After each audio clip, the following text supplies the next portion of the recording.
And we are live with the Toehold MMA podcast. I'm your host, Dave, and we are here to break down UFC Fight Island 6 Korean Zombie versus Brian Ortega.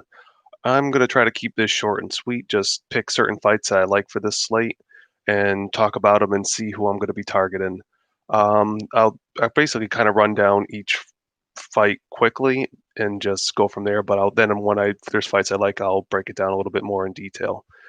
First fight is Sedner Magomedov, 9,200. Mark Striegel, 7,000. This is probably a fight you can probably overall fade. Sed's just too expensive at his price. He's more than likely going to go to a decision. He throws a decent volume at 4.22 significant strikes per minute, but for the most part, I would just lay off him and just kind of fade him. Or if you want to use him for cash games, you can, but I think there's better options for cash. Striegel is a submission guy. He gets most of them via submission early on in the fight. If not, he tends to gas. But he's more of like a punt play if you're playing 20 plus lineups to have him in a few. But besides that, I would pretty much not use him for the most part. Next fight, you got Antigulov versus Max Grisham. Antigulov 7,100. Grisham is 9,100. This is a fight you definitely want to target for GPP. I mean, I favor Grisham. I think his power, his size advantage will be too much. He's got like a 4-inch height advantage and a 6-inch reach advantage. And Antigulov, the guy says on his thing he is 33 years old, but I believe he's like 40 if you look at his picture. And the guy, according to the boys over at the Dog and Pass podcast, they believe he has no ACL. So that's pretty much one of the reasons why he goes for bust in the first round, because he can't stand long enough to know what can't stand long enough on his leg because he just can't support it.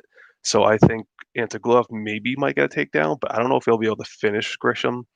And I think Grisham will eventually just get a knockout victory. Um, Grisham is a great GPP play at 9,100. I think the fight as a whole is minus 360 to go finish inside the distance, with Grisham being minus 185 to finish in the distance. Um, I would definitely say you want to have one of these two. I'm going to be higher on Grisham. I know my partner at DFI, Ryan, he's likes Antigulov to win, and I see that, and I don't mind that, and I think either one of these fighters is someone you want to target for GPP. I prefer Grisham. I think it's the better play. I think it's a safer play. Antigulov, he's gone to decision, or not the decision. He's only gone past a round and a half 3 times in his career out of 27 fights. So that means 24 times he's gone under 1.5 rounds. And one of those times he did go over 1.5 rounds. It was I think it was 9 seconds over that. So that tells you that Antigulov either gets finished or finishes in a round and a half. So you might want to look into that bet as well. Next fight of the night, we have Ferraziom versus Jamie Malarkey. Um, Faraz is not a bad play. I mean, I'm probably going to fade him overall. I just think the output and everything, and he does have takedown ability, but I don't think he's going to get a lot of takedowns. I think the size. Um, I think Jamie is going to be a little bit bigger of a fighter.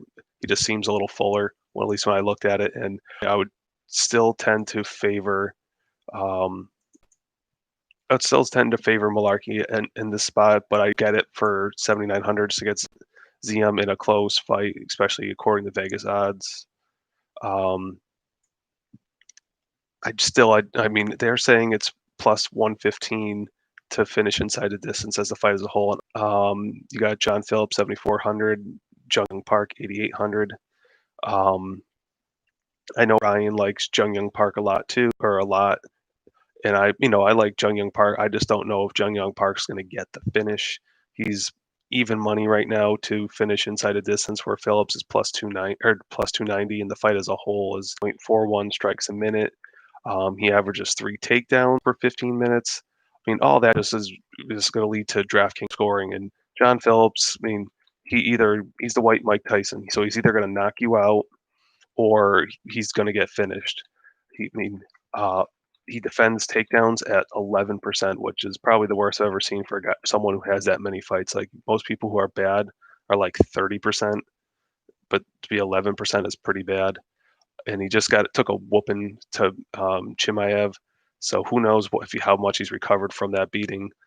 I mean, Phillips basically has a knockout chance, but I wouldn't really play much of him. I like Jung Park a lot. I still don't know if Park's going to get the finish. I mean, if he is going to get a finish, it's likely to be via submission because that's how Phillips has been finishing most of his losses is via sub. So, but I definitely like Park a lot for GPP, and I don't mind him for cash as well. Next fight, Jillian Roberts versus Pauliana Botella. You got Jillian Roberts at 8,700, Botella at 7,300. This is like one of those fights where I just have a feeling it's gonna be sneaky for not sneaky, but like it's it's gonna end up being the optimal this fight for somehow.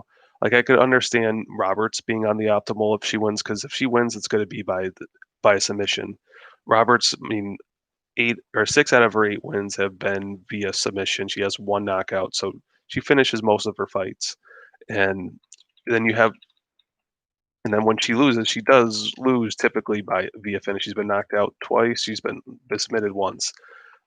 But Pollyanna, I can't get a good read on this fight. And Pollyanna does have good, because if it gets to the mat, it's going to be a little tricky. That's where Roberts has a lot of advantages. And Robertson on the feet is not very good at all. She wants to get that fight to the mat. Robertson averages, 3.33 takedowns, but at the same time too, Pollyanna defends him at 88%. I I slightly lean Robertson, but for DraftKings, Robertson is a great, I would say, a GPP play. I mean, I was kind of talking to Ryan a little bit, and he likes, Pollyanna to win, so that's why he likes her a lot for cash. And I get it; she does have her paths, but I'm just afraid that if if Robertson gets that submission, it's going to screw you in cash because Botella is not going to score many points because if Roberts gets the finish, it's likely going to be in the first or second round. So that's just kind of how I see the fight. I mean, obviously, me and Ryan are going to differ, and we are going to do 2 separate podcasts. We tried doing the same podcast tonight, but both of us, it's pretty bad weather here in the Northeast. It's pretty rainy, so I don't know if it's Ryan's internet, my internet, both of our internets, but we couldn't get the podcast going. We tried for like 10 minutes and it just didn't work. So that's why we're each going to put out our own podcast, give you our breakdowns of what we think of each fight, and hopefully between the two of us, you know, you pick something that you hear and you go with it. But all right, next fight. This is where I'm going to butcher some names. I'm just going to go with the last name Gomrat versus Guram Kaduzi. That's what. So Gomrat is 8,900 and Guram is 7,300. Um, Again, this is a fight where you have Gomrat, who is a very smart. He's been a multi-divisional champ. Um, he he's a grappling based fighter. On the feet he's good. He's got pretty good jab, but for the most part he wants to take you down, hold you down, and just work to try to land some ground and pound, and eventually either submit you or knock you out. The problem is, from everything I've seen, he's not super high volume when he's in the mat. It's more controlling, so I'm a little nervous that he's not gonna get enough points for 8,900.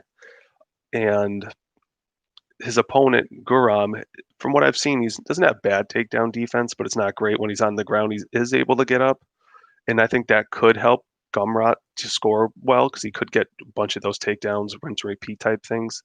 But the good thing, I mean, the thing that's scary is Guram has pretty good power in his hands. He's able to knock people out, and it's a little bit scary. I mean, for DraftKings, I would say Guram, because I think there's more upside with him to get a big finish, especially at 7,300.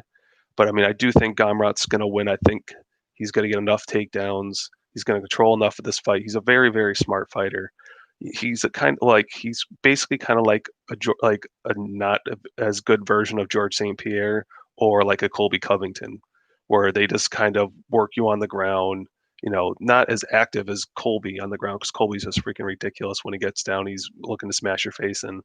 But he's more, I would say, in between of like a GSP and a Colby, but just less volume, but that kind of control, that kind of methodical way to win. So Gomrat is one I would say he's more of a cash play. I mean, if he does get those rinse and repeat, he could break the slate at 8,900, but I would just feel safer as a cash play or just not playing him at all. And Guram at 7,300 is just a GPP dart play if he can get that knockout. Next fight, we got Thomas Almeida versus Jonathan Martinez. Jonathan Almeida's 8,200. You got Thomas Almeida's 8,200. Jonathan Martinez 8,000.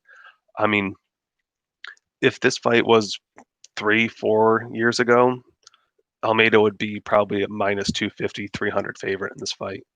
And he had a bad spell. He ran into Cody Garbrandt both when they were young.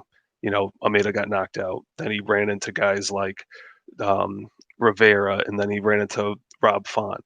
And Rob Font knocked him out, and Rivera wobbled him a little bit. And, everybody thinks his chin's broken. He took 2.5, 3 years off. From what I believe, I think it was the guys at Dog and Pass podcast again. I believe they said that during that time, Almeida worked on getting his black belt in BJJ, which is huge. That means he's working on stuff. He's not just sitting there doing nothing. I like Almeida a lot. I mean, he finishes 90% of his fights. I mean, he's got, of his 22 pro wins, 20 have gone to, he's finished. 17 by KO, 4 by submission. And he's got 3 losses, those 2 knockouts and one decision loss. I mean, Almeida throws at a ridiculously high volume. He throws at 5.66. Yeah, but the only thing that's his downside for GPP is that he doesn't get any takedowns. Maybe he'll surprise us all with his 3-year layoff, and he's been practicing his wrestling, and he'll get some takedown and use his BJJ. Because I believe Martinez is only a blue belt, where Almeida, if it's not true that he got his black belt, then he's at least I know he's a brown belt according to Wikipedia, and so he still should have an advantage on the ground. But Almeida's just got very heavy hands. He's quick. I mean, I like him a lot for GPP this week. I'm going to be very overweight. I know Ryan's a little skeptical and a little different on this one, but um, I just think, Jonathan Martinez, he's a good guy. He's a good fighter. He throws the same thing. He throws a decent clip for, almost 4. But I just think he hasn't faced anybody at the level that Almeida's faced. I mean, Almeida's faced pretty much, if you look at those names, the top of the division. And I think, part of the reason why his chin was going is by the age of 25, he had basically like 25 fights to his name, pro fights, not even amateur fights, pro fights to his name, and that's a lot in that by that time. I mean, most guys, if you look at guys like Jonathan Martinez, he's 26, and how many fights does he have? He has like 15, 10. Like most of these guys that young, they don't have that many fights. If I'm looking at Jillian Roberts, she has like 10. Like he had almost triple that. Well, he's closer to the 30 than he was 20. And I just think he was just getting in too many fights, too many wars, and his chin needed to break. And I think this 3-year layoff is going to do wonders. I think for a bet right now, I believe he's around minus 140, 145. I think it's a great bet. I mean, I know there was some steam coming in on Jonathan Martinez. So it might get lower. You might want to wait till closer to fight time. But if you see it start going the other way, I think you'd hurry up and hit it. But I like Almeida a lot in this spot. I think the power is going to be too much. I've seen Martinez get rocked before by, I think it was Anya Yule, or I forget, there was some, or Andrei Sukmatov, one of those two. He was dropped a couple times by them. And I just think Almeida's going to check that chin of Martinez and knock him out eventually, even though Martinez has never been knocked out. But I think it's coming today or tomorrow. I don't hate Martinez at 8,200. I think he's going to be a semi-popular play, being that he's the underdog. He's a cheaper guy. Everybody thinks, like I said, Almeida's chin's gone, and Martinez will probably get a knockout. I mean, Martinez gets a lot of his stuff with his flying knees and this and that, and I just don't know if he's going to get that. I think, Almeida's just going to be too good and too smart for that. But again, I mean, I don't mind Martinez. Both of these guys are GPP plays. You don't want either of these in cash. This fight's minus 175 to finish inside of distance. So make sure, you pick one side or the other. I prefer Almeida a lot. I'm looking at, I talked with Ryan quickly. He likes Almeida, but he's not as high as I am on him. I honestly think that Almeida should probably be closer to a minus 181 to like minus 210 favorite. I don't think he should be minus 145. I think we're getting a steal at that kind of a betting odds. So, if you hear this, you're listening to us and you think, yeah, throw a bet on it. I think it's a good job. Next fight, we got James Krause, 8,500, Claudio Silva, 7,700. This is another fight I think you kind of want to target to a degree. It's minus 115 to go inside a distance. It could end up being a very not high scoring fight. 7,700 for Claudio Silva. I kind of like it. I mean, I keep flip flopping on who I like, but I think for 7,700, I prefer Claudio Silva for GPPs. I think the upside's there to get a finish. He's the better, BJJ practitioner. He's only technically lost one fight, and that was via DQ. So, I mean, for the most part, he's really undefeated. I mean, and Kraus, is he's doing a lot of, he's running the I forget the name of his camp. It's late at night and my brain's just not working. But he's training fighters. He's not really training himself. He's taking this on short notice. Kraus is a black belt, but his black belt is nowhere on the degree of Claudio Silva. I mean, fight does stay standing if what's called Kraus is able to defend takedowns. Kraus should win the stand up. He throws, a little over 4.5. And he has the edge there. But the problem is Kraus's takedown defense is not very good. He defends at roughly 50%. And so eventually, Claudio is decent with his takedowns. He's not great. He averages 3 takedowns a fight, and he's successful at 33 of them. So, I just think, he's eventually going to get a takedown, and he's going to, either get a submission or he's going to hold them and try to advance and move around. But I think for 7,700, I think Claudio's a great underdog for this card. I don't see a lot of underdogs in general winning on this card. So, for the ones I do like Claudio, I think it's a good play. And James Krause is not a bad play. I don't see the upside. I don't think he's going to I don't see him finishing. He does, with his between his rate, and if he is able to get some reversals and, you know, some advances, I think he'll be okay, possibly cash play. But even that, I think he's more of a fade candidate. That's what I'm kind of seeing on this fight, but not a bad fight to target. But I think there's other fights that are better to target for this card. Next up, you got Jimmy Cruz, who's, even though I am Polish, I should know their name. Jimmy Cruz is probably my favorite play of the night. He'll probably end up being chalky because he's just DraftKings gold. He throws at 4 strikes a minute. He lands takedowns at, over 4.5. He's 4.63 takedowns. And if you looked at his last fight against what was Amalakchek, he got like 8 takedowns in the first round. That's just freaking ridiculous. That's like better than Chimaev type takedowns. And he scored a ridiculous amount of points. And I just think, Crute is just going to be too quick, too fast, and too relentless. And he's just going to eventually, Bukakis technically has 100% takedown defense. He was, I think, only 1 takedown attempt was against him. And Crute is just going to be relentless. He's young. He's 24. He's going to keep improving at every fight. Not that Modestas is not going to be improving. He's only 26, but I just don't see, the only way I see him winning is if he outlasts Crute. Because Crute does have some gas take issues. I mean, he can, he's gone to decision, but doesn't happen very often. I just think, Modesta's best chance is if Crute, keeps going for takedowns, Modesta stuffs him. Eventually, Modestas, Crute tires and Modestas, goes on to try to, win the fight that way. But even with that, I just don't see it. He's probably got the highest ceiling on this card. Next fight, you got Caitlyn Chukagi in way. I mean, that's what's kind of scaring me because Caitlyn Chukagi, she is 5'9", has a 60 centimeter reach, so it's gonna be tough for Andrade if it's fight stays standing for her to even reach Caitlyn to hit her. She's gonna have to throw it to the body. To do it, which is not a bad thing, but it's just gonna be tough.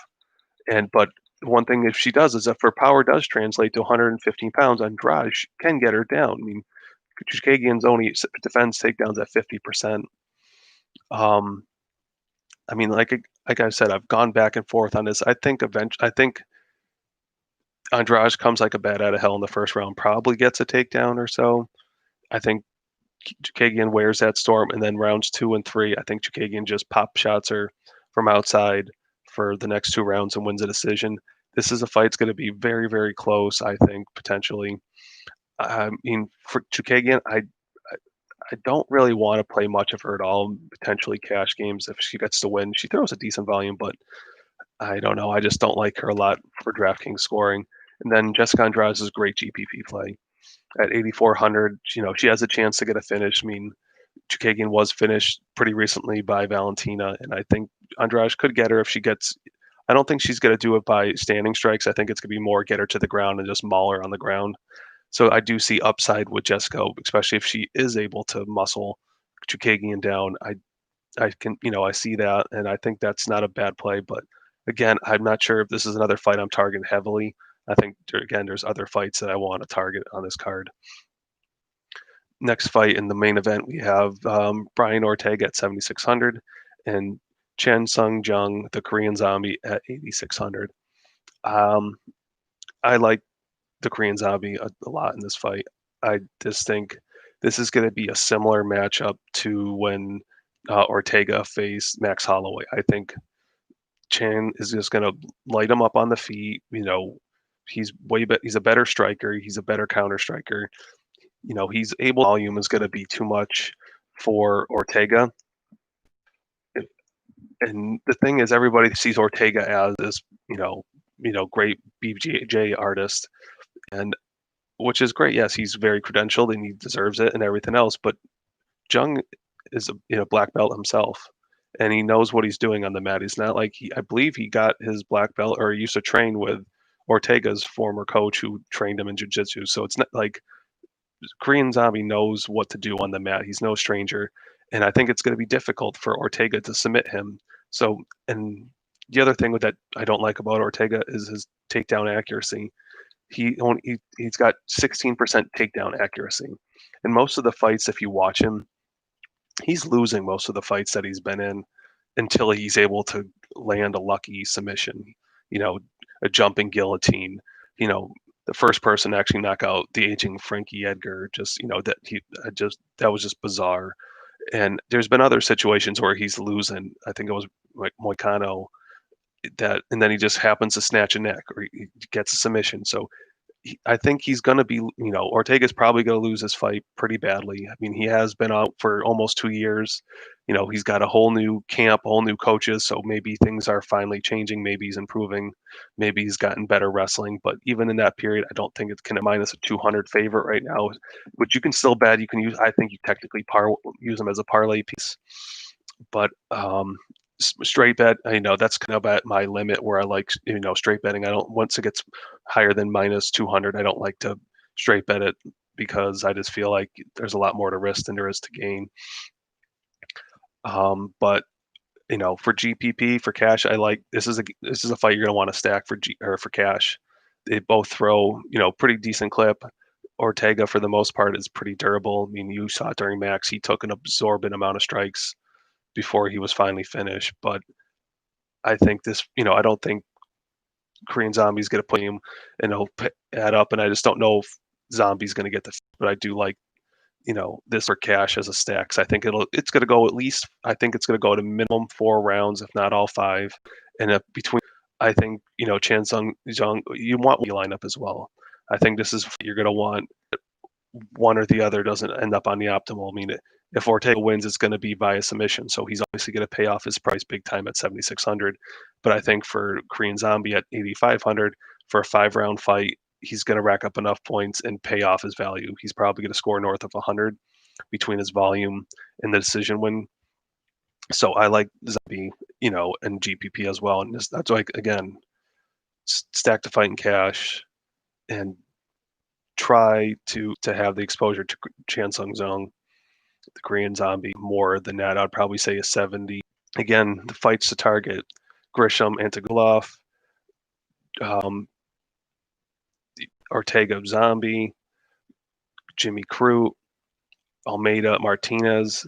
Those are kind of like the big fights I would say to target, and probably Roberts and Botella would be next. And I don't know why Park and Phillips is minus 210 to go inside a distance. I think that fight is more likely to be a decision. So I still think Park scores well enough for GPP, but I don't think it's a fight you need to really target. I think you just pick Park and you don't worry about Phillips. But again, if you're watching this live, thank you for watching, or if you're watching later on, thanks again. If you have never subscribed to Daily Fantasy, you'll get free 30-day trial to our all access content at Daily Fantasy Insider. It's the read only version, so make sure when you do